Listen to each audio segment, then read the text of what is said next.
Kalau kita membaca teks ini Bapak Ibu, mungkin kita tergeliti oleh ungkapan Paulus, tetapi mungkin juga ada yang tertawa. Masa hidup yang hebat ini disamakan dengan kemah. Masa hidup yang punya kebanggaan ini diibaratkan dengan kemah yang sebentar saja berdiri lalu dibongkar. Bagi Paulus, ia mengatakan bahwa kami tahu bahwa hidup di dunia ini seperti kemah yang tidak kekal, adalah sebuah kediaman yang sementara, dan karena itu ia suatu saat akan berakhir, atau istilah Paulus dibongkar. Tetapi pembongkarannya tentu tidak dibongkar seperti yang biasa kita saksikan, dibongkar lalu ditumpuk saja begitu, tetapi Allah telah menyediakan suatu tempat kediaman di sorga, sebuah janji pengharapan bagi orang percaya bahwa hidup yang sementara di dunia ini ketika dibongkar, Allah telah menetapkan tempat yang tidak dibuat oleh tangan manusia. Sebuah penjelasan tentang perbandingan kalau manusia yang urus, kalau manusia yang kerja, sesempurna apapun pada pandangan manusia, tetap itu ada kurangnya.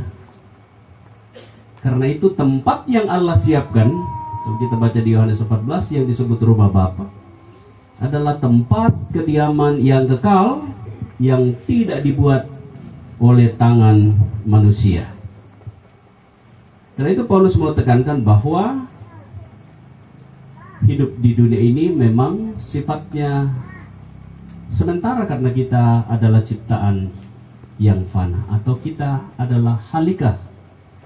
Sementara Allah sang halik itu tidak akan pernah tiada, ia akan terus ada selama-lamanya. Dia yang tidak akan pernah tiada itulah yang menyiapkan tempat yang tidak perlu lagi direnov oleh manusia atau direhab oleh manusia, sebab tempat itu adalah tempat yang kekal. Kalau kita membaca perkataan Paulus, karena kami tahu atau kami sadar, maka pertanyaan kepada kita, apakah juga kita seperti Paulus sadar bahwa memang hidup di dunia ini sementara saja? Sebab kalau kita memperhatikan fenomena dunia yang sedang berubah ini, banyak orang yang merasa atau menganggap hidup ini di dunia ini dia yang kuasai, karena itu dia mau melakukan apa saja sesuai keinginannya. Paulus menyadarkan kita hidup di dunia ini sementara. Sambil ia mengingatkan kita tentang pemahaman itu, juga Paulus sebenarnya mau bilang, jangan putus asa dan merasa tidak punya pengharapan lagi ketika pergumulan itu kamu hadapi.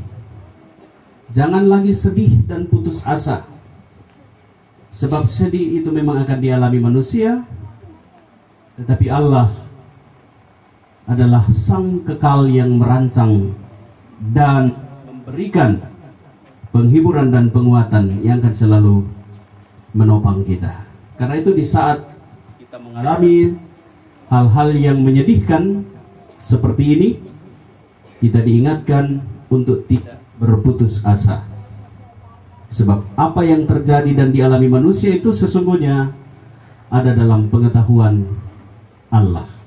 Kalau bahasa Alkitab sebut ada dalam kehendak Allah. Tetapi kehendak yang selalu harus dibedakan dari kesewenang-wenangan. Karena kehendak Allah itu berbeda dengan kesewenang-wenangan. Kalau kesewenang-wenang ya mau murai nak pegau ilah kusolaku, ya mau palaku, itu sewenang-wenang. Tapi Allah ketika ia merancang dan melakukan sesuatu selalu dalam dasar kasih. Karena itu kita selalu imani bahwa seperti bating yang muncul dari keluarga yang berduka, kita sangat mengasihi almarhum, tetapi Tuhan jauh lebih mengasihinya. Dan itulah perbedaan kesewenangan Allah dengan kehendak. Kesewenangan manusia dan kehendak Allah. Di Pengkhotbah 3 jelas, ada waktu untuk lahir, ada waktu untuk mati. Segala sesuatu di dunia ini sudah terprogram dalam rancangan ilahi. Maka apapun tidak bisa ditolak oleh siapapun. Apapun tidak bisa dibatalkan oleh siapapun.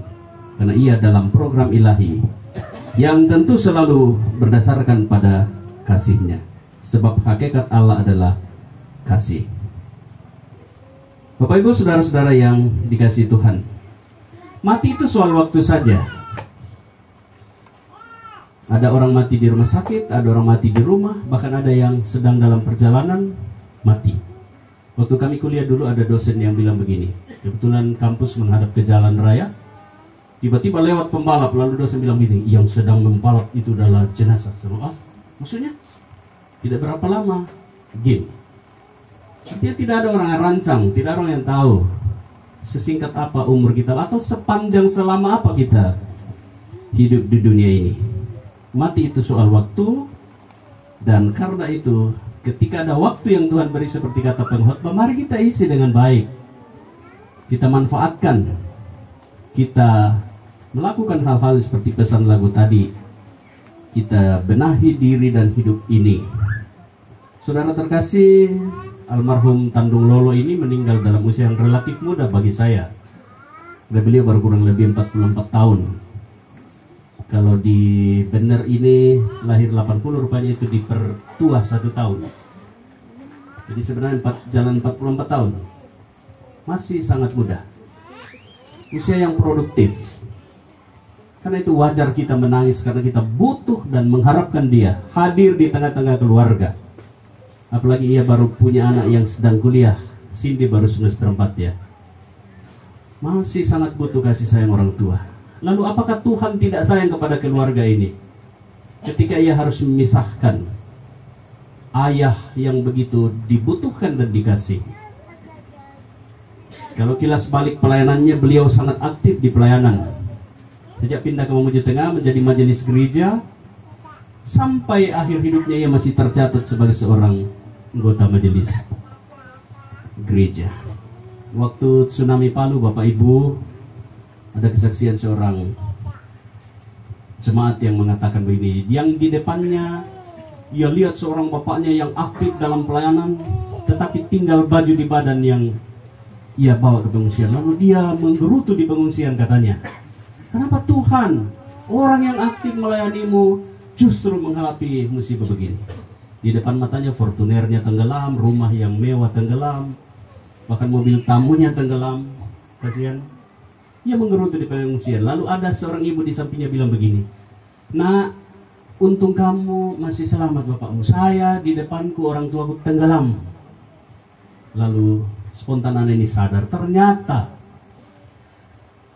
kebencian atau kesangsian terhadap kasih Allah itu tidak bisa dinilai berdasarkan rasa pikiran manusia. Tuhan rancang semua yang baik, hanya dari kacamata yang berbeda atau sisi yang mana kita melihatnya, kadang-kadang kemudian kita merasa bahwa Tuhan tidak mengasihi. Tentu ini yang kita inginkan dari keluarga ini. Sekalipun ayah yang kita harapkan telah tiada, bukan berarti bahwa Allah tidak mengasihi. Ia tetap menjadi Allah yang kekal, yang akan terus menopang ibu dan anak kekasih, bahkan segenap keluarga besar. Bapak Ibu saudara-saudara sidang penghiburan yang dikasihi Tuhan, karena kesempatan untuk hidup tidak selamanya ada. Menurut pengkhotbah tadi, ada waktunya, maka di ayat terakhir bacaan kita, pengadilan Allah akan menentukan, memutuskan, sebab kita semua akan menghadap takhta pengadilan Allah untuk mempertanggungjawabkan apa yang kita telah kerjakan selama kita diberi waktu dan kesempatan oleh Tuhan. Kalau kita membaca Yakobus 4:14, hidup itu sama seperti uap, mirip dengan kemah tadi. Sebentar dipasang tetapi kemudian akan bongkar. Karena kalau kemah dibiarkan terpasang terus, maka dia akan rusak dengan sendirinya. Hidup juga seperti uap, sebentar saja kelihatan lalu lenyap. Ketika matahari mulai menyinari, maka titik-titik air itu akan terangkat dan hilang dari pandangan kita. Sementara, hidup yang sementara ini, bagaimana kita memaknainya? Sekalipun kita hidup dalam keluhan karena tekanan yang berat, tetapi jangan merasa bahwa Allah tidak mempedulikan kita. Bergumul itu manusiawi, tetapi Allah melalui Roh Kudus menjamin penghiburan dan penguatan bagi kita. Itulah mengapa Paulus berkata, tetapi kami senantiasa tabah. Tabah itu adalah sebuah kekuatan yang luar biasa untuk mampu menghadapi apa yang sedang terjadi.